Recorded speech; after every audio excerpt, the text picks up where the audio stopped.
Mambo ni vipi, mambo ni aje mwana Hot Data 24 na mwana New Trending. Ni wakati mwingine tena ambao nakusogezea issue ambayo imeibuka dakika chache hizi na nakusogezea kwa mapema zaidi kimhusu Gigy Money ambaye ameonekana bwana ni kama vile ameamua kutaka kumchokoza hivi Zuchu kutokana kwamba mtu ambaye amemwattack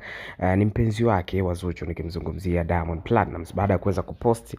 video ambayo ilikuwa inaonyesha wako kwenye house party na of course walikuwa wanafurahia wakiwa wengi, lakini Gigy Money alionekana akiwa yuko na Diamond Platnumz kwa ukaribu zaidi. So ujumbe ambao ameweza kuandika Gigy Money ni kwamba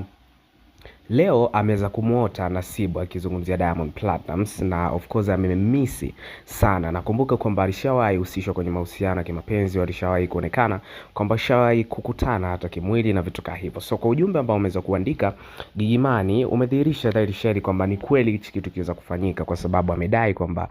kwenye house party ambazo zimekuwa zikifanyika kama hivyo, basi kuna vitu vingi ambavyo vimekuwa vikiendelea haswa nyuma ya pazia na vitu kama hizo. So ni ujumbe ambao umeweza kuwa ni wataruki kweli haswa kwa upande wa Zuchu, na umeweza kumhusisha na Diamond Platnumz kwa upande fulani, na ukiwa umewekwa wazi na Gigy Money mwenyewe kupitia page yake ya Instagram.